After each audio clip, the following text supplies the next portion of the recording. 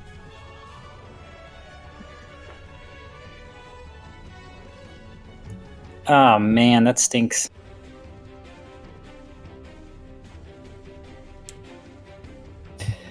But I guess we need them, and I can take the hit. Actually, while we're on the note, and while playing fair, the first time I had to make a con save, apparently me taking damage didn't compute. How much did I take? I feel like it was something it was not super high, but it was like... Oh, I know that's going way back. no, it's not back too much. You took 4 bludgeoning damage. That sounded right. This might mean that I go down, but I'll do a little stabilization on Phineas. All right, make a medicine check.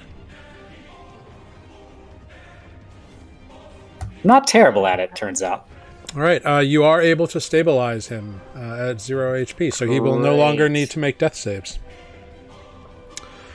Anything else on your turn? You've got a bonus action and movement. Bonus action. Can't do any attack as a bonus action. Okay. But I can... Sorry, one sec.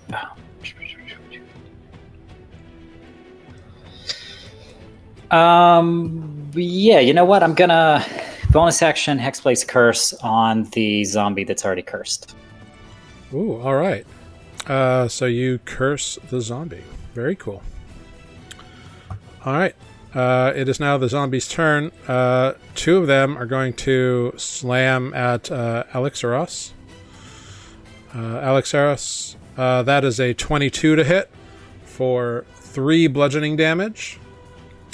And the other one totally whiffs you, just missing you entirely. And it kind of stumbles a bit and picks itself up. It kind of fell prone and then had to climb back up. Rolled in that one. I made my con save. Thank God I get advantage. Yep. 18 will do it. And then this zombie here redirects over to Bloodwind. Yep. That is a natural 20 to hit. No! Okay, no matter what it does, I go unconscious. Yeah, for 5 bludgeoning damage. Nice. So you go down. Boom. Consciousness, what's that? All right, Alkin. Phineas, what do you see as you are unconscious? What memory flashes before your eyes? Does he have to do this since he doesn't have to make any more saves and stabilized? It keeps him involved in the combat. Yeah. Okay, that's true. It's not combat, it's just me going down memory lane. Just taking a nap. Yeah, just give a quick little... It's just a little image before your eyes. Right. I see a series of moments following my dad around as he orders people around. And like he does this just by like snapping his fingers. And like I just see people rushing to him, taking orders, leaving again. Very cool. And I'm just like watching him and like being like, this is power. This is what it means to be in a top position. All right, and then we go to Alkin. Alkin is going to attack the zombie. Yeah, do it up. Glaive attack 9 for 14. Yeah, that absolutely hits. Excellent. And we're gonna go wild. We're gonna use an action surge. Ooh, I forgot Nice. about that. Which I'm gonna write down real quick. Mm-hmm. And do it again. See if I can make it go bye-bye. 24 for 13. Yeah. Excellent. So Alkin comes down, slashing into the thing's neck, almost taking its head off, and then on the backswing does a quick foo, ting, and actually severing the head. It goes flying down the hallway, think, as the body crumbles to the ground. Woot. Deader, I guess. Your kill count's going up. Oh, no, that's Alkin. We go then to Bloodwind. What do you see in the state of unconsciousness as you roll me a private death save? Well, to be honest, things are getting a little weird. Now, the same pets that were like playing with this chunk of meat bone are playing with it in this pristine city, and it's getting a little confusing. You're having surreal flashbacks. My brain is getting a little mushy. As you remember these dogs playing, you remember something else at the same time, and your mind is having a hard time coping with reality at this moment in time. And you remain on the ground. Already just gone. Alex or How many Ross? times can a person die and come back to Back life? to you. I know, right?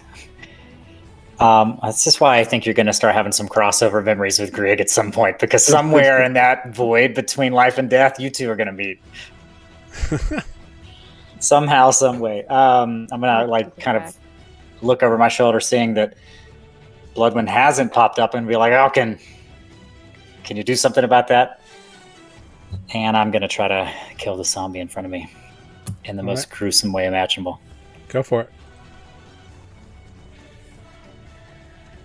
21 will hit. 21 will hit. Sucks. Well, I got a +2, but I hit anyway. Okay, so I'm going to roll my 1d6. Yep. 4. So 11.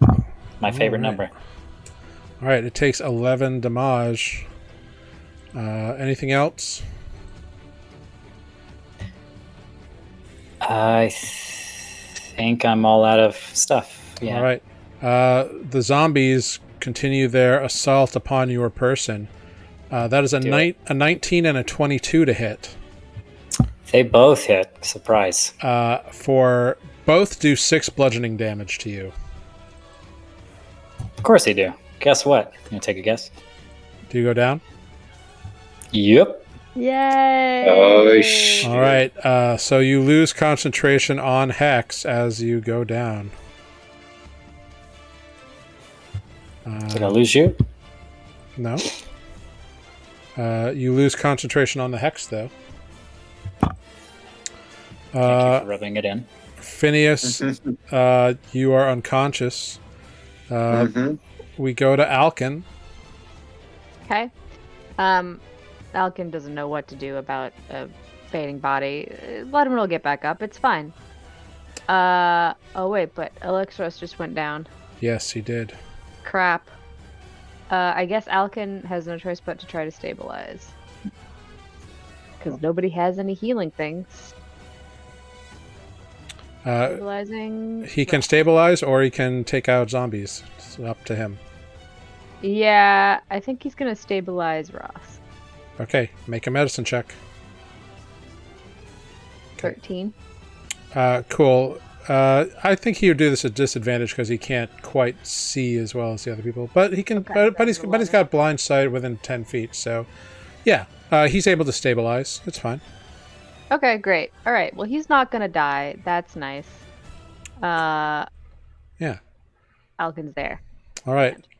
So Bloodwen, what do you see as you roll me another death saving throw? This time slowly the pets fade and I'm just back in the city, and I'm just looking around and I see like something glinting in the distance. Just like maybe that's a pretty cool shop or something. Like there's something of interest and it's very vague. Cool. And you follow that glint as you pop back to life, energized with another natural 20. So, Wow. second natural 20 on a death save tonight. Seriously, So wow. take your 2 hit points because I made that rule, and so here you go. I love it. It's so And kill good. some zombies. And points makes all the difference. it's not much, but hey, It feels good. and it is you have your turn. Great. I'm gonna just step onto this dead body and attack that one with my big axe. Go for it. No, didn't go. Yeah, 19 absolutely hits for 6 damage. Well done. Alex Eros, you are unconscious and don't have to make death saves because you were stabilized. Which is great. Zombies. Well, you don't want a story from me? I do want a story from you. You're gonna roll right back now. You get no story. Zombies. No, I I was saying zombies have knocked you unconscious, but you were stabilized by Alkin. What do you see in the state of unconsciousness? I see skies of blue, All right, you're fired. All right, trees of green, I knew it. all right. and then everything's on fire, Uh-huh. and then darkness. I think that's what I did last time. Yeah. And then I see a relative, like another Dragonborn. I can't really tell who it is yet, pulling me up and basically pulling me to safety. We're running away. There's chaos everywhere, and I really don't know what's going on. And then I pass out. Very cool. The zombies, one of them goes full bore after Bloodwen. That is a 10 to hit. Yep. The other one makes its way stumbling over unconscious forms until it's out here and is going to go after Alkin. But not with a 7. Yep. Phineas, you are unconscious. What do you see? I see. So I see. I see my young self training with a sword, and just having a lot of trouble, picking it up and doing the maneuvers with it, and only to look over my shoulder and see the disappointed look of my father. A lot of daddy issues tonight. Mm-hmm. That's what I'm saying. That brings us to Alkin.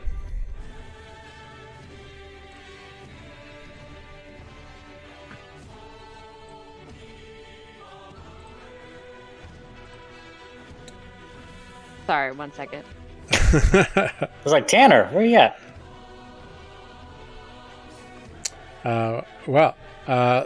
So you see all these disappointed looks of your father in your unconscious Yeah, state. tell us more. Let's dive deep into this.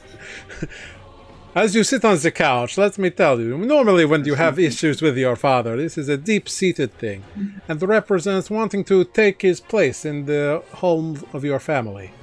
To become, I don't know what Freud said about daddy issues, I'm sure he had plenty to say, but most of his theories have He's more been... concerned with the mommy issues. Oh, that too. Okay. But he was one of mostly your dogs debunked saved anyway. dog's So. food that had Fair. medicine on it. Sorry. It's all right. It's Alkin's turn. Alkin is going to attack the zombie. Like Yeah. Alkin does. Do it up. 11 for 11. Yeah.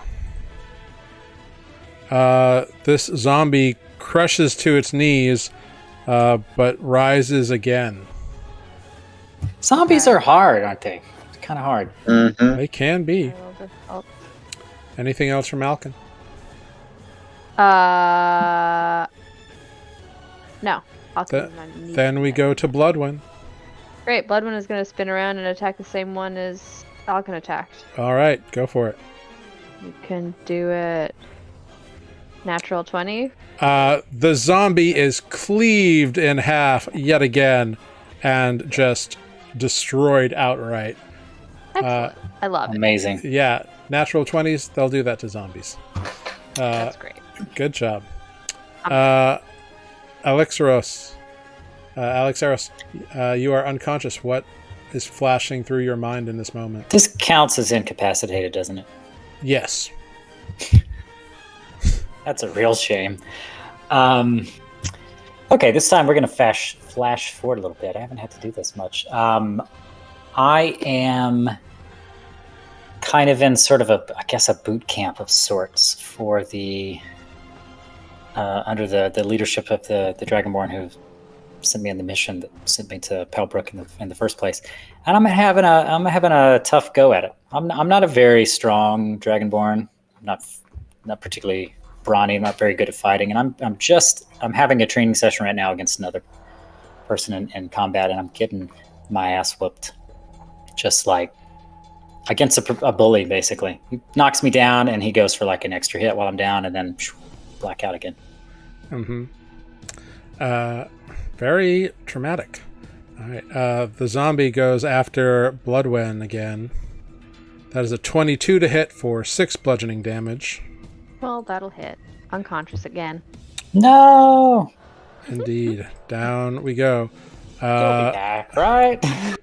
Phineas, you are unconscious. Mm-hmm. What floats through your unconscious mind?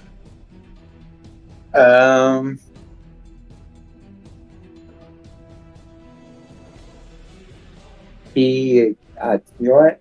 This is hard. I don't know how you did this last week, Amber. This is hard. You've got your backstory. Pull from it. I know. Okay, yes. Let me quickly look at backstory. Oh, easy. I recall the day that Draconia fell. Okay. You hear the screams. Right. So just to make it more about me, I remember the buildings crashing down all around me. I'm frozen in place, and my nanny, who is a Ravenite dragonborn, coming to whisk me away from danger. Traitor. Mm-hmm. What? Alkin. It is Alkin's turn. You. Oh my goodness. Alkin is going to attack the zombie that remains. Zombify. It's up to you. 26. Absolutely. And it drops to the ground, but only for a moment as it rises again. Bloodwen, what do you see in unconsciousness as you roll me a private death save? What I see this time is it's actually a repeat. I'm back on the same street, but I've moved backward, and now I like feel a wind blow and like hear something behind me and just turn around in this bizarrely beautiful empty town. Wonderful.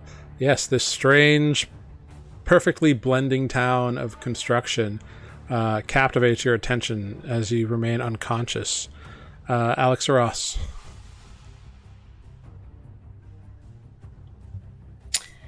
Let's see, I can't do daddy issues because I don't have one.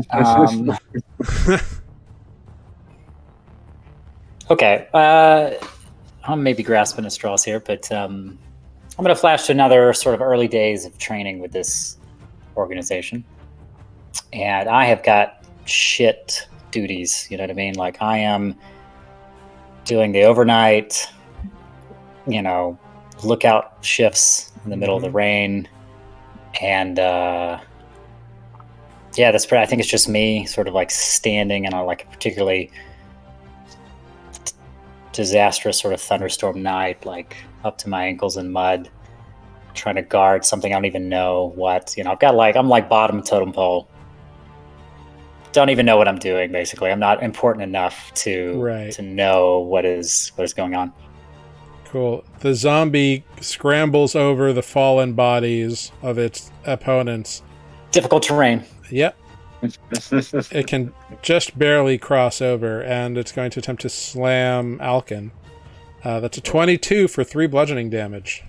In fact, that does hit. If Alkin goes down, I think we're screwed. Phineas. What do you see? Memory. What were you doing this whole time? I thought by now the fight would be over, and Well, you're unconscious. What do you see? Yeah, I see. Sky's blue. Sky's blue. No, I see my first set of friends, quote unquote, at school. Mm-hmm. Were just total bullies and jerks to everyone around them. And because I want to fit in, I do the same thing. All right. Aww. That brings us somehow to Alkin. Guess what Alkin's gonna do? Glaive away. Flee! 17 for 6. Yes. This zombie resists the destruction of its soul yet again. Oh my goodness. I'm just going to fast forward now because it's, we'll just get this done. The zombie misses its next attack against Alkin. I can roll a thing. Oh, right. You have... I have a thing to do. You do. Yeah, she's not stabilized, so she can. That's still true. roll. I forgot that you were not stabilized. So Bloodwind, go ahead. What do you see? And roll me that special d20. Yeah. So I turn around and in the distance I see. Wasn't there like this fabulous statue that was like at the town center, and that's where the purple flying dude took me. Mm-hmm. So I'm looking up at that statue in this imaginary town. Cool. And that inspiration, that beautiful representation of Arathis herself, prompts you to stand with 1 hit point. Ta-da! Yeah, good job. Yeah, I'm gonna go stand on some dead zombie and attack this other zombie. And Yeah, do it. Let's finish this. 25 for 5. Mother effer. Yeah, absolutely. It just succeeds and resists the attack. It makes an attack against Alkin that misses. Doop. So it is now Alkin's turn. Guess what he does? Glaive. Finish him. Nat Oh, one. no. Oh no! You're the worst. Sorry. He kills all of us because we're all Bloodwind, roll a d20 for me. I'm going to roll one for Alkin.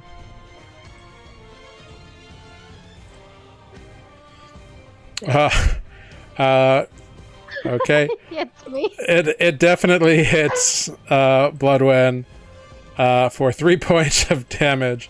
I love this. Falcon, you're voted off the island. He jabs it into the wall, and a big chunk of shrap and like a big crack fills up the wall, and it like loosens a piece of like debris from the ceiling that falls down and bonks you on your head. Imagine the most cartoonish way. It's like That's great. Bloodwind goes down again, and Bloodwind, it's your turn. Well, let's do this. What do you see? I look up at the statue, and it winks at me. Nice. I'm hallucinating now. Nevertheless, that beautiful wink of a deity that you have come to know prompts you to stand up with a 19. oh no. Great, I'm gonna attack this stupid zombie again. No, really, let's finish this. 14 Yeah. for 15. Okay, this has got to do it. Yeah. Do you get advantage because it's now your favorite enemy? You decimate this zombie, just like hacking into it over and over again. Why won't you go down? I'm just thinking the same Chop, thing. chop, chop, chop. and happening? and the zombie is a pile of fleshy, mushy, bony grossness by the time Bloodwind is done with it. This is great. And we will drop out of initiative there. Do we need to roll 1d4s now? Is that what happens? I need to roll some d4s. Okay. See how long we're down? Yeah. 7 hours? No. Yeah. We can drag you in here at least. Let's drag them into. No. Phineas will be return in 4 hours, and Alex Ross will be back in 3. Although it keeps taking away the like roll to GM option every fucking time I reload the damn thing. I think that's a bug. Roll 20. Like, come on. If I click it to like the default should be whatever it was last time. I hate having to re-click back to it because it ruins my life. Yeah. Get your shit together, It's all roll your 20. fault. You're ruining my suspense. What? You're ruining my life. What that nonsense means? Which room had the cleaner beds? The ones without the zombies, I think, had the cleaner beds. Yeah. Great. I'm gonna you let's don't drag say. them into the room that has the cleaner beds while we're waiting. Yeah, easy enough to do. Easy enough to do. 3 hours goes by, and Elixaros comes to in one of the beds, or Phineas comes to in one of the beds, and about an hour after that, Elixaros comes to. Did we take that short rest I recommended, or did we get pummeled by the zombies? You are both conscious with 1 hit point. It feels like we got pummeled by the zombie. You are all looking fairly rough, but if Alkin or Bloodwind want to spend hit dice during this time, they certainly can. You've got 3 hours. Very much so. Do you want to accomplish anything else in this time? Do I want to accomplish anything else this time? I might as well, the zombies that are not... I'm gonna go search this room. That's what I'm gonna do. Yeah, Anything interesting in here? you find the same things. It's just beds and footlockers underneath, but these footlockers are empty. It seems like Okay. the 4 zombies in here were wearing the robes. Gotcha. Then can I also have enough time to search pockets? Yep, you did not find anything. That's too bad. All right, well, that was fun. Yeah. You know that there's those robes and these footlockers under each of these beds. Yeah. But that's about it. Okay. Maybe we should all wear the robes. Couldn't hurt. Good. I don't know if it would make a difference. No, I don't think it would. We already talked to the one guy. He was confused why we were here, but he didn't kill us. That's Okay, true. so maybe I've been knocked out too long. Why are we continuing to search random There's some unknown books and doors? notes. We think we I have got a the feeling cure. this was Phineas's idea. No, not at all. Pointing at Bloodwind. Well, then it's not as bad as I first thought it was. I mean, you know, if there's a way to make this cure, just in case, or you know, finding out a little more about why there are all so many undeads here. I feel Yeah. like we should just take everything. No, God dang it, dogs! Maybe we should. Oh, I hate these dogs sometimes. I love them and I hate them. Did we think about asking, what's his face back there? I mean, maybe he knows something about why there's so many undead here and why he's still alive? No, Not a no, zombie? I don't think we should draw attention to him regarding the fact that he's either a ghost, zombie, undead thing. It just, I don't think he's ready for that sort of. So we got a key, I don't know. and we found a chest that needed a key. Did we try that? Yeah, you've recovered 20 vials of a golden liquid. Yeah, we Oh, have. okay. I should have we asked that have- out of character we then. have the So, golden liquid. well, I would have known But that. we All right, don't we've got. have instructions. Right, we're kind of hoping like just drink the golden vial and you'll be cured of the. Right, but I think we should know exactly how to do this. And someone said they thought they saw some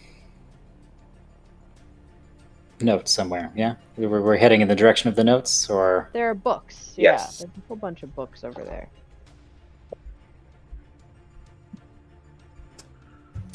So after Alright. after the 4 hours and you have this discussion, it's like late afternoon. It's probably getting dark outside.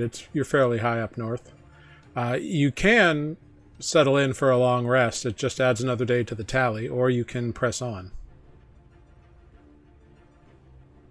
Hey, feel like I need a long rest. We're gonna need a rest, How and many days do we have left, though? We have to save the family. Oh, right. yeah, no, I was just thinking about Right, that. I've left my main group of notes back in my apartment. I'm afraid, because I switched to paper. How many days have we been in this? This in is your Salsvault? second day. Day 2. We're getting close. I mean, we're gonna have to at some point, because we might lose time getting back. Like, it's gonna take us. How long did it take us to get here? 11, 20. It took us just over 10 days, almost 2 weeks to get out here. Which, if I remember the math that I wrote down somewhere, because I did it all before, we've got a 5 or so day window on the family. My thing says the family has 46 days left total, and 28 days there. It probably took us 28 days back. Well, we don't have to get all the way back, right? We just have to get to the village, and it didn't quite take us 28 days to get to Salsvault from the village. So maybe it's it's a bigger window than I thought, I guess. But You never know what just have you'll to- encounter on your way back. it's true, and we do a pretty good job at dying, so we might never make it. Right.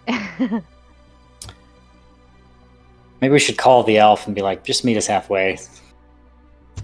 I think we got one more day if we think we can find something else. Otherwise, we might have to consider crossing our fingers and hoping that we've got what it takes. Well, I think that we just go do the thing. Take 1 more hour to short rest, and then we go to 1 more room. And then, so our next, go to 1 more room tonight before we go to bed. At least 1 Okay. more. And then we can call it a night and never go. Tomorrow we won't have to go anywhere. Let's just go to the end. Think about the map. If we get all the way down here, I pull out my little notebook that I, of course, have been writing things in. If we... I've got the map I scribbled on in the back of the town map. Right. Well, I just, I can't... You can take the cop away from the policies. You can't take the copper away from their notebook. There's a Terry Pratchett quote about it somewhere. It's a Sam Vibes thing. Anyway, yeah, so I just want to try to figure out what door would we have to go to be on the other side of the water room, right, is my goal. And it probably just means walking all the way down the corridor, right? Maybe. If we're going to pick one, I don't know, let's go to find out. the... Let's try. Yeah, sounds right. Okay. 1 more room. All right. We honestly might want to search for... I mean, I don't know if rations would last this long, but if we find anything like that, that might help. So we're going to short rest first. If you all need help and heals, I mean, I got 1 HP, and I don't bounce back as quickly as you do. that's fair. I mean, I didn't always bounce back as quickly as I do. I'm not sure I got anyone else looking out for me like maybe you do. If I take the big sleep, it's probably going to be forever. When you say that, you feel a kind of a surge of adrenaline, and you hear in your mind, "Oh, I care. I care deeply." No, don't want them to know. It's just about us.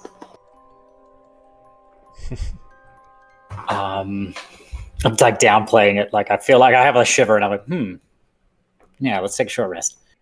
Okay. Yeah, if you have any hit dice left, you can spend it as you wait another hour.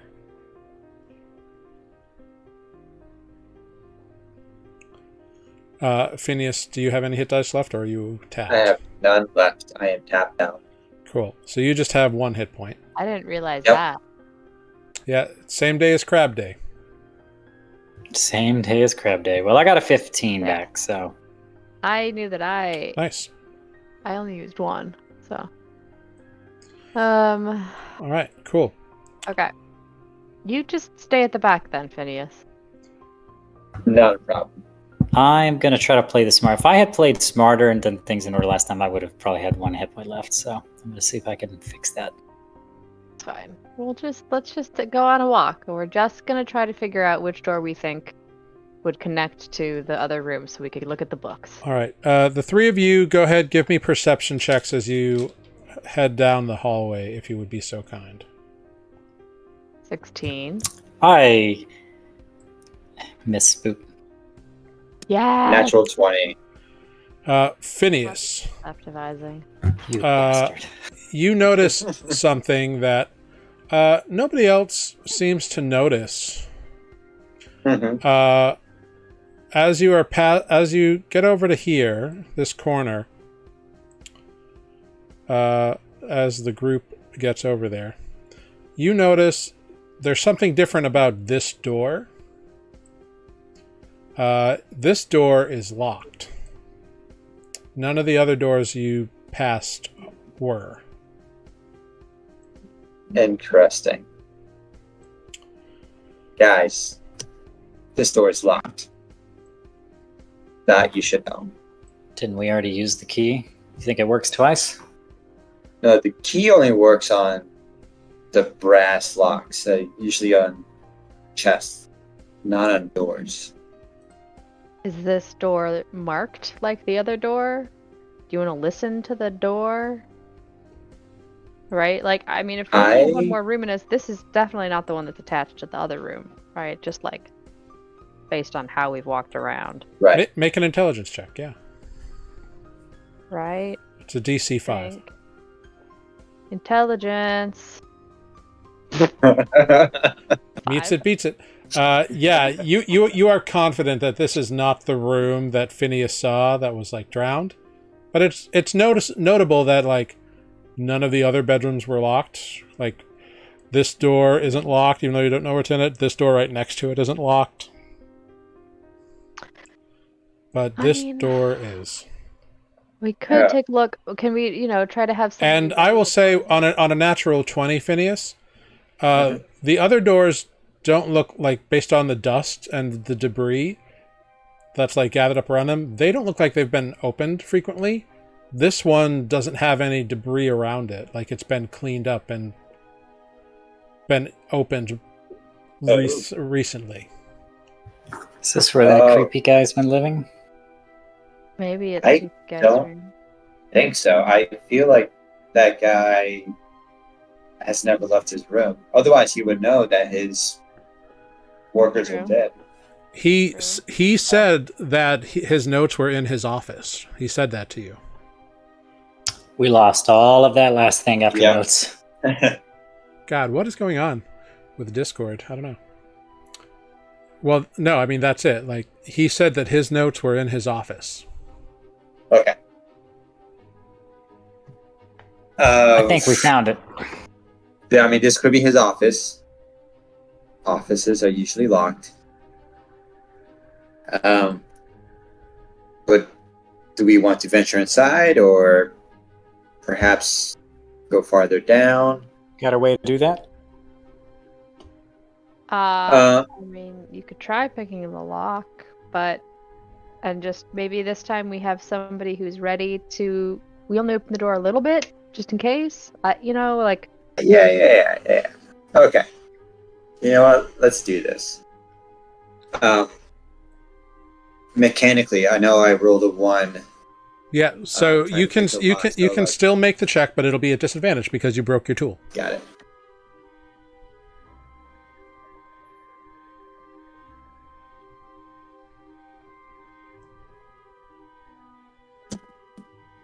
So a 16. A 16 is enough. You stick it in there, and it's a little difficult, but you click. Hear a little Let me do this. As the door. I step to the back. All right, guys, it's all you. And I'm going to ready a weapon. I'm going to ready my crossbow. All right. You ready your crossbow. You open the door, and you see a room in immaculate condition, apparently having been cleaned after the destruction. that you've seen everywhere else in this complex. There's a crisply made bed in the center of the far wall, and there's little clean tables. I can't hear anything. I hope only half of this is important. God, what is going on tonight? I don't understand. The important thing is it's clean and immaculate. It is immaculate. The room is cleaned. There's a crisply bed made here. There's clean tables off to either side. As you enter the room, you see that it is that there is a stone chair and a stone desk with a chair off to one side. And there's also a stone chest against the wall. I'll take the key from Phineas, and I will pause and look at the thing. Be careful. Keep in mind, Crap. this room is well kept, and I suspect its owner will know if anyone's been mucking about in here, although hopefully we're gone by then. Oh, maybe. I'm gonna try to look. Did Phineas show me what he did with the chest? I want to look at the chest. Yeah, I'll I inspect don't the want chest. you to trigger. You can expect it. All right. Yeah, make a perception check. Me or him? Whoever is doing it. Okay. 14. You don't find any carvings on the chest whatsoever. Okay, this looks good. I put the key in. Okay, yeah, it fits the lock. The key. Okay, and then I open the chest with the key. Cool. Yeah, you could totally do that. What happens is you open the chest, and looking inside real quick, you see what looks like a bunch of rope, or something, that then jumps up and bites you as you realize they are undead snakes. Yay! Kidding me? Get out of the room.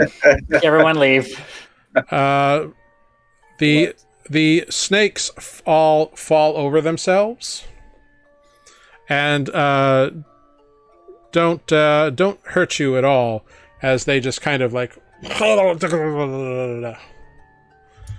Well, he's definitely going to know we're in here now, but and as they like jump up and like get all twisted in like a knot, you can tell that there's something under them. Under the snakes. do you Okay. want me to lift it just in case? Yeah. I think, can we move the snakes? I'm going to try to pick up.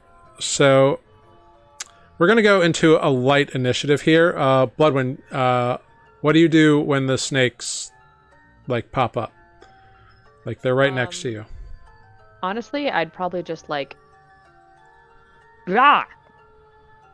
Like kick them away. Throw them away. Like instinctively be like, So they're essentially a swarm. They're a swarm of creatures. So like okay. there's it's not like there's one snake. There's like a bunch of them. You can't possibly kick them all away. Okay, I would just start kicking and backing up then. Kicking and backing up. Kicking and backing up. Your breaker went again, Matt. Okay, so make an unarmed attack roll. Okay.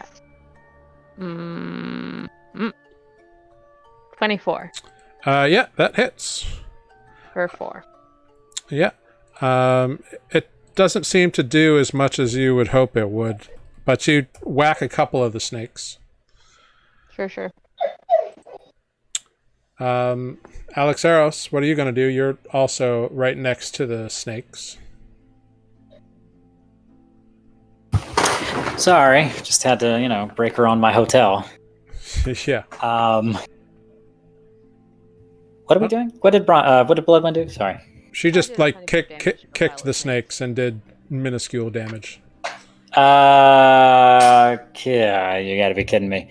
Can I? You got to unplug that coffee maker, dude, or the microwave. It must be my computer. That's the only thing I plugged into this. I bet everything's on that circuit, though. Yeah, I'm just gonna unplug it. I'll do it in a second. Can I try to flick them aside. Do I know? So it is a swarm of snakes. So it's like dozens of snakes.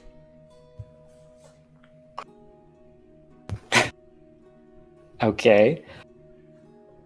So like it is considered a creature, but that creature is a swarm. Around. And do I know something's underneath the swarm of snakes?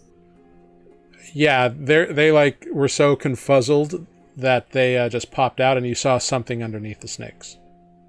But they're in the drawer still, or are they on the ground? They are in the chests still. In the chest. Does the chest look like something I could tip over? It's made of stone and attached to the ground. Okay. Like every other chest in the building. Well, I don't know. This guy has a room that looks different than every other room that's been in the building. I don't really know what you want us to do here, so let me take a moment. You can attack the snakes. So I guess that's what we're gonna do, is attack the snakes. I don't know. Yeah, make an attack. Or snakes. I'm like trying to just be like, get out of the way. I'm gonna kill you. I mean, it is obvious that the snakes are undead, if that helps. Great. Somewhere deep inside, my cleric senses are tingling. Ooh. Sure. I could get green flame blade. Do I get to hit an extra snake if I do that? I'm just kidding. I'll just hit it with my war picks. Great. Actually, you know what? Do I get a disadvantage if I cast Eldritch Blast at this range? Yes. Then I'll hit it with the Warp Picks. Okay, great. Go for it.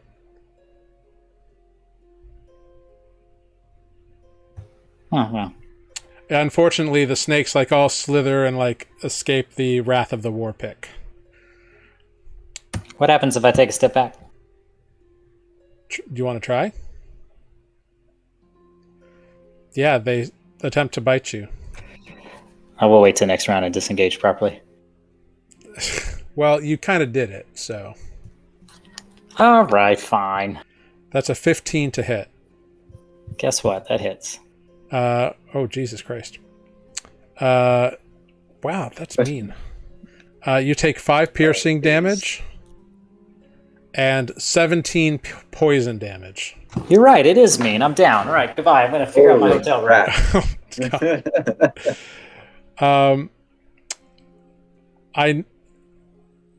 I need a Constitution saving throw.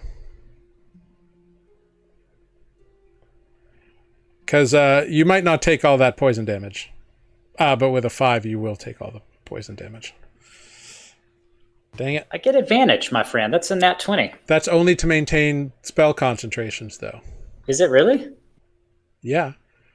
I believe it's advantage to right, maintain spell concentrations. I feel so bad here fighting a hotel that's badly wired. You must face the hotel room alone. So you see Elixros tries to back up from these snakes, but falls to the ground unconscious as they swarm over his body. Phineas, what are you going to do?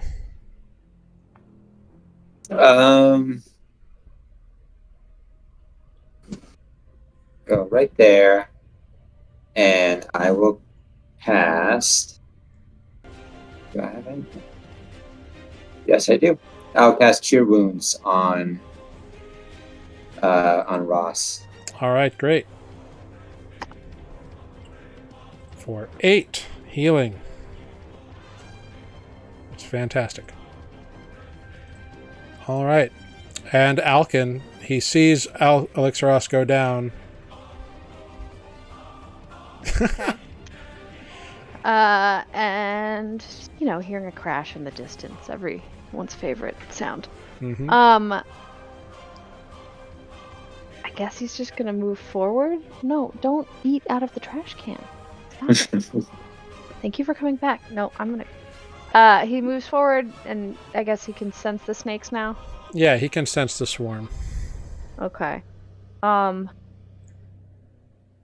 guess he's gonna glaive it, because what else is he gonna do? Great. Glaive away. Move over here and glaive it. Glaive the snakes. 22 for 6. Yes. It doesn't do as much damage as you would hope because it's like it's not that they're necessarily like not dying, but it's only like killing a couple of small snakes at a time. Sure. Sure. Yeah. All right. The snakes all like rise up and slither, and Get out of there. and they pretty much swarm Bloodwind. They're in your space. They're like trying to bite you. Hello, McFly. Okay. But that is a 9 to hit, Nope. so that will not hit. That's good. Okay, Bloodwind, it's your turn. Okay, but the snakes have gotten out of the chest. Yes. Great. Snakes are out of the chest. I'm going to attack the snakes. Yeah, go for it. 13 for 11. 13 for 11. Yeah, your axe slashes right through them. Again, you like kill a handful of snakes and like or damage a few. Yeah, it seems like it's not a magical resistance. It's just because the swarm is just like so many undead snakes. You're trying to like cut through them. Sure. I'm gonna then move backward, being like, "Come at me, snakes!" Okay, so they're going to take a reaction against you. Great.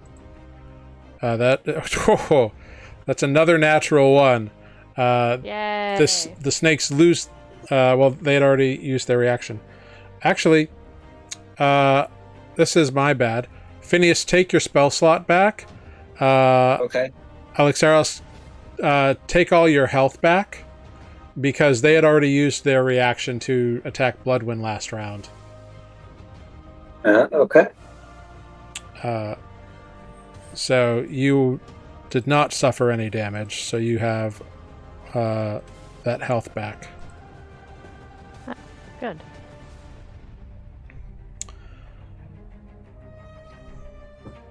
So it is your turn as well, Alexaros. What happened? I didn't get any damage? Is that what I heard? Yeah, they had used their reaction. I had forgotten that they had used their reaction already, so they couldn't have attacked you. So Wow. I'm sorry Never mind about the that. fact you asked me if I wanted to move, and I said no. I'm sorry. But I'm just kidding. No, it's all fine. No news on the hotel, but I got food, so there's Well, that's good.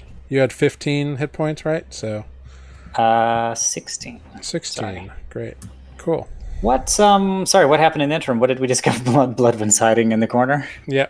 So it's your turn. They The snakes. left The the snakes have left the chest. I left the They're chest. Okay, great. facing me now. What's underneath the snakes? You see something. There. You don't have any light in here, so you can't see it. It looks like piles of stuff. How do I make the light? Stuff. Take the stuff. All I'm gonna the take it. stuff. But I'd like to see what I'm taking.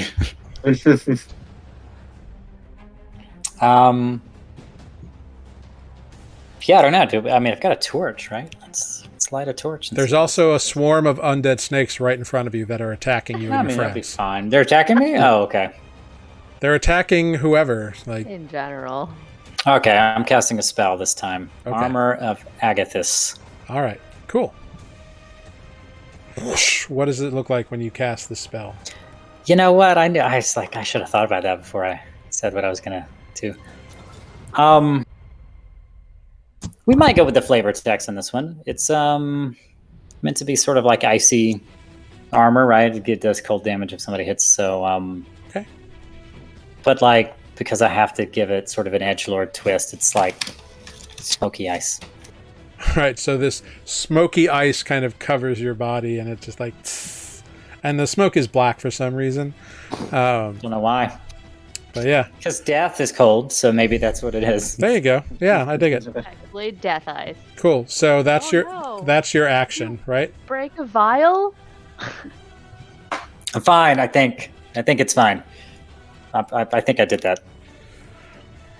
Cool. That's not concentration or anything, right? That just exists over it's you a now. spell, yeah. It'll last for an hour. Very cool. And I got 5 temp hit points, so I'll do that right now. Great. Yep. Track those separately. Okay. Phineas. Yes, I am going to attack the snakes All right. with a Nemo burst. Actually, Great. you know what? Fire away. No, actually, no. I'm going to help everyone out. Hold on, let me just. Could I cast fairy fire? Unplug the microwave. I want to speak to your manager. For real. Can I cast fairy fire in a way that it only hits the snakes and not anyone else? Yep. They will make a dexterity saving throw. What's your DC? The DC is 14. Unfortunately, they succeed with a 16. Damn. Well, that's my action, so that's it. All right. Then we go to Alkin. Well, Alkin senses there are still snakes. Yeah, he does. Gonna keep doing the Alkin thing, and with the glaive 20 for 7. Yeah, very nice. Cool. The snakes are going to attempt to bite Alexaros. That is a 23 to hit. So they take some amount of cold damage. 5 amounts of cold damage. Yeah, they seem to take all the cold damage, like it just blasts all of them. Good. Is that like it hurt them, right? Yeah, it hurt them. But you still take 6 piercing damage, and I need a Constitution saving throw. Or does the armor absorb some amount of the damage? It gives me 5 temp hit points, which are gone now. Okay. So 17 is a success, so you only take 8 poison damage instead of 16. And it is Get out of here. And it is Bloodwind's turn. Well, I'm deeply disappointed that the snakes didn't follow me. I'm gonna come around to this side and stand on the bed, because why not? Sure. This bed needs to be messier.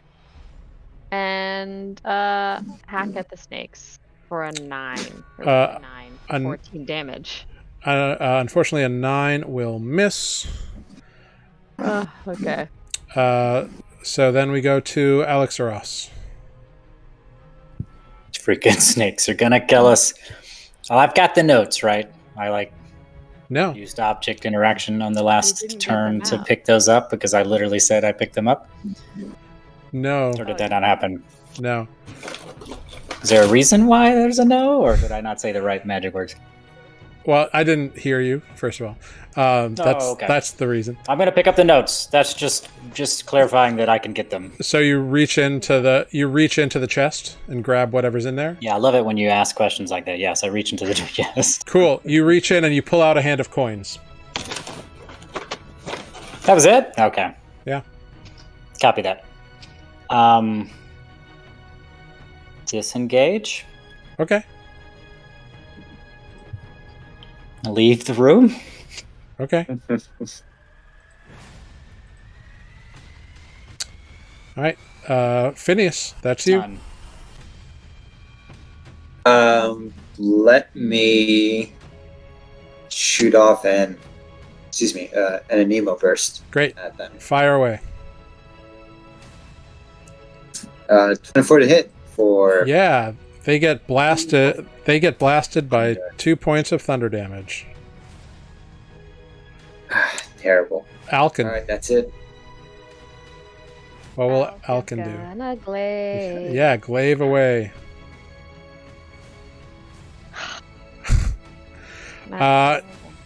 He brings it down and gets the glaive stuck in the floor because he Okay. brought it down so hard.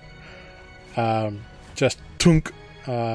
He does have action surge back because it's on a short rest, Oh, we isn't had a it? short rest. You're right. It is a short rest. I took a So short rest. he can I'm use definitely gonna do he that. can use his action surge to pull it free. Yeah. To pull it free? Yeah, Yeah, fine. mhm. Oh, I can't do it to attack. All right, yeah, fine. We'll pull it free. All right, so he pulls it free, which brings us to snakes, who are going to swarm after Alkin after his sad attempt at attack. That is a 20 to hit Yeah. for 6 piercing damage, and I need a Constitution saving throw from Alkin. 18. That is a success. He takes 7 instead of 15 poison damage. Good lord. And Bloodone, it is your turn. Great. Is the chest empty? No, not at all. You saw Alexaros stick his hand in and he pulled out just a stack of coins. Okay. And the desk, does it actually have papers on it, or is that just part of the map? Oh no, like there's stuff on the desk, but no one has looked at it yet. Like you'd have to search the That's desk. fine. Just the cursory glance. Okay, great. So I have no choice. I'm going to attack this thing. Go for it. 11. An 8. An 8, unfortunately, will miss. Alexaros, we come back to you. I'm back here. I'm glad you asked about the desk because I was going to do that too, but the snakes are going to probably kill Alkin, so Eldritch Blast. Yeah, go for it. 19. 19 absolutely hits. Damage those snakes. 11. Oh yeah, you 11. blast into them. There's not much left of them now. Good. It's just like a few snakes left. Phineas, that's you. Anemo burst. Oh no. Unfortunately, you blast yourself, and you kind of startle yourself. You cannot take a reaction because you have startled yourself with magic. So you cut off a little bit. I cannot take what? A reaction. You lose your reaction for this Okay. I lose. Okay. round. Cool. All right. That brings us to Alkin. Great. Guess what? It's glaive time. Glaive away. Wait for it. Yes, it's glaive time. Confirming how this works. 13? 13 just misses, unfortunately. Oh, that's so obnoxious. Okay, now we're gonna use second wind. Okay. Yeah. Good choice. Roll that d10. Do we? Sorry. Would he get any kind of advantage with Bloodwind across, or does that probably not count for the snakes? Not with a swarm. No. 7. Great. So he gets 9 hit points back, Great. which is good because they are going to attempt to swarm over his body. Oh, that's fun. But with a 9, they will miss, Great. which brings us to Bloodone. Guess what? I'll try again. Yeah, go axe. Attack! 9 again. Oh, god damn, you are rolling bad. I'm so sorry. Really, really poorly. Stay alive. I can't hit. Alexaros. Alexaros. I know what it is. Alexaros. That's okay. I find it hilarious. Alexaros. Jonathan, thank you very much. Kevin, go. Kevin. Breath weapon. I hit everybody in the room. Actually, we'll go for another Eldritch Blast. You know what I'll do first? Oh, this will be fun. Bonus action. Hide. No, I'm just kidding. Hexblade Curse. All right. Hexblade Curse. I get a +2 to hit those little shits. All right. Awesome. Do it up. An 8. Oh no. Your magic just explodes prematurely, and you are blinded for an instant from the explosion. You cannot take reactions for the round. That brings us back to Phineas. Anemo burst. Go for it. A 9. Your detonates prematurely. I didn't think snakes would be this difficult. 9. Did we do something wrong? Did we make bad characters? No, you're just rolling like shit. So, Alkin. Great. Glaive. Please hit. Oh my god, and now. The snakes are gonna swarm. That's a 17 to hit Alkin. A 17 hit. He takes 3 points of damage, and I need a Constitution saving throw. Great. I can read. A 10. That is a success. Oh. So he takes only 5 instead of 11 poison damage. That's great. That's great. He's still up. And that brings us to Bloodwind. Guess what? It's action time. A 20 for 12. Thank you. You cleave your axe through the final remaining snakes finally, and they are dead. Oh, thank God. So good job. You killed the swarm of undead snakes. My goodness. Oh my gosh. That was insane. I'm sorry. I did not think undead snakes were going to pose that much of a problem. Oh, They my did goodness. so much poison damage. Yeah, There was a lot of poison, it's true. but like it was 4 of you against them. But I guess that's Right. why it's a good defense mechanism. Yeah, exactly. All Yeah, right. I mean, I thought it was pretty dumb putting snakes in your drawer, but I guess not so dumb. They're dead, right? So I get 5 healing back. Yes, you would. You would get 5 healing back. Thank God. Do the notes. Phineas. All I check got was the this notes. bag of coins. I'm sure I'm no gonna one really look cares. It's in- not even a bag, just a handful of coins. I'm gonna look in the chest and take everything else that is of interest. Yeah, so it's purely coins in there, and like the coins look weird. You don't have light, but you can like kind of feel that they are not normal tender. Cool. I'm still gonna take them. Yeah, okay, so just write down that you took coins from the chest. I got weird coins from the chest. Yeah, and when you get some light, maybe you can count them and determine what values they are. Great. But there's also the desk in this room, if someone wants to look at that. Yes.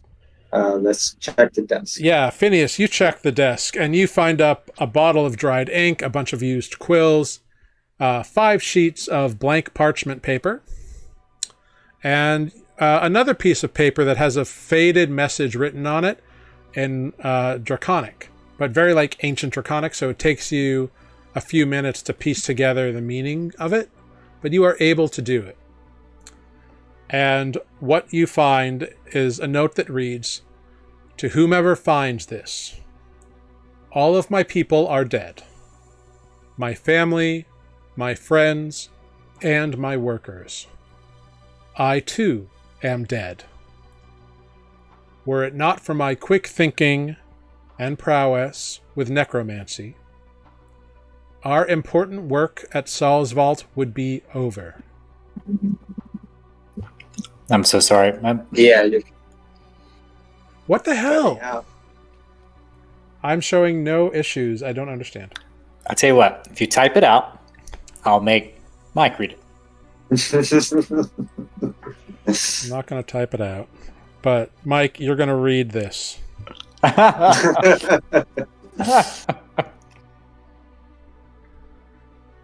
This is what Phineas finds. Please read it. To whomever finds this, all my people are dead. My family, my friends, and my workers. I too am dead. Were it not for my quick thinking and prowess with necromancy, our important work at Salsvault would be over. Salsvault would be over. I continue to labor in my undead form, trying to find a sickness that can infect the gods themselves. If I have perished, I implore you to find my lab, find my notes, and finish my work. The gods must pay for Aor's destruction. Signed, Feral Sal. Irenixis, thank you for the follow. Thank you so much.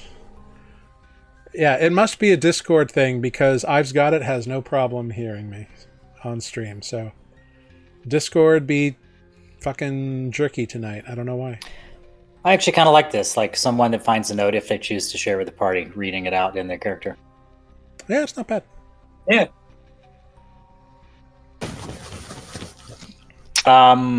Interesting.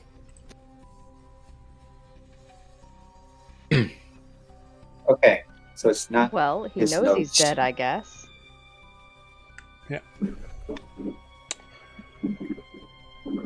So that is the piece of Okay. paper that you find. I mean, I feel a little bad for the guy, and I'm pretty sure we just killed his friends and family on the way in here, so... Well, they were probably his workers based on the note. Good point. He probably didn't value them properly either. But yeah, so that's what you find on the desk. History. This may be something I should just know now, but history check on Aor's destruction? Yeah, go for it. This is not going to go well. Nah. No. You know that it was destroyed in the Calamity. You don't know, can't remember exactly how, but during the Calamity it was destroyed. Well, I guess these aren't his notes, or are these his notes? This is the only I paper don't with think right? these are his notes. Great. You don't think that was the guy that we found? Yes, but these aren't his notes. Yeah. I guess. Oh, This you is mean the the note notes that that he says- said? Yeah, no. Yeah. Guess we have to take a nap and go look at this other room. And by nap, I mean go to bed. Yes, please. Said one more room, and it wasn't the room. It was an interesting room. I have these weird gold coins, but I'm Yeah, I worried think we're gonna going take to kill these for this our trouble. family. I'm Oh, well. worried. He doesn't need them anymore. No, he doesn't. Cool. Okay, let's go. We sleep, probably everybody. shouldn't Let's go sleep to in his bed, though. Yeah. No. I mean, it's a really, yeah, he might. What He if might he take notices some us? offense to that. You know, we are kind of... well, I guess we'll find out if he finds us in the morning or not. Right? That's a problem. So what would you like to do? Sleep. Yeah, Long I rest. guess we have to we go to bed. Let's go back to the clean room, yeah. Find her slightly clean room. All right, Lock ourselves you make in. your way back to the room of 4 beds and settle in for a long rest. You close the door, leaving your swath of undead destruction behind you, and settle in for a long rest in the ruins of Salsvault. And that is where we will end tonight's episode of Nuuli Forged. Forged in Ice. A Critical Role-inspired adventure. Thanks, Matt.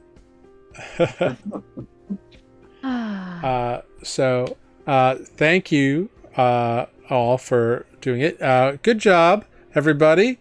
You didn't die. You got close a couple times, Yeah? but you didn't die. There may be an extra episode based on how far you have progressed in this. So there may be 11 episodes of Forged in Ice, which is fine. You know, do what you want. Thank you all for joining us. Thank you, I've Got It, for being a fantastic mod. Thank you, Irenixis, for following us. And thank you, Cronus213 and Daring Dargan, for following us. Players, let's go around, say our goodbyes. We went a little bit late tonight. But if you want to say your goodbyes, plug anything, we will I'll figure out who we're going to raid. Let's start at the bottom of the stack with Phineas. That's me, Phineas, Mike. Thank you guys for watching, and we'll catch you next week. Thank you so much. And up to Bloodwin. Hello, I am formerly Bloodwin. I am also Amber. Thanks for watching us axe and glaive. Glaive and axe. I'm not as good at puns as Mike. I would He's like not to good at plug them. He just comes Mike's up with them. puns. Yeah. No, he's good. Yeah, no, there's. Yeah. He's good at bad. He's really good at bad puns. I'll give him that. That's right. Here's what I'm gonna say. If you are just tuning in to us, please go back to YouTube, watch our previous episodes, and look out for Mike's axe puns because they are worth it. Thank you. look up Nuuli Forged.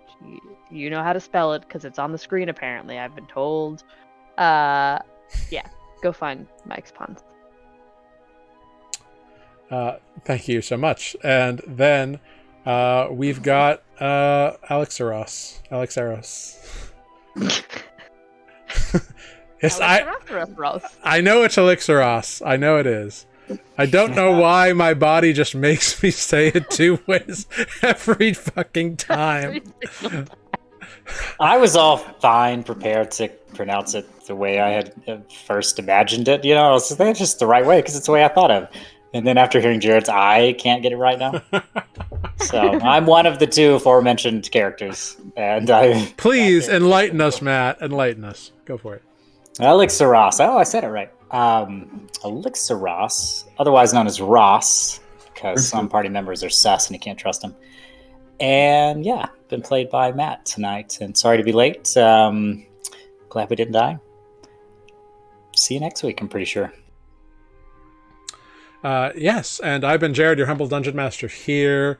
We are going to raid over on Dork Tales tonight. You can find us on Twitter, Instagram, Threads, Mastodon, Hive, although I don't really do anything with those. Instagram and Facebook, and of course the aforementioned YouTube. Say hi to us on our socials. Give us a follow. Thank you, I've got it, for throwing them in the chat. Please let Dork Tales know that they've been newly rated, and we will see you back here next week on the 26th for episode 7 of Forged in Ice. And that's it. Be nice to each other, be kind, have a great week, be safe, and we'll see you on Wednesday. Thank you so much. Goodbye, everyone. Bye.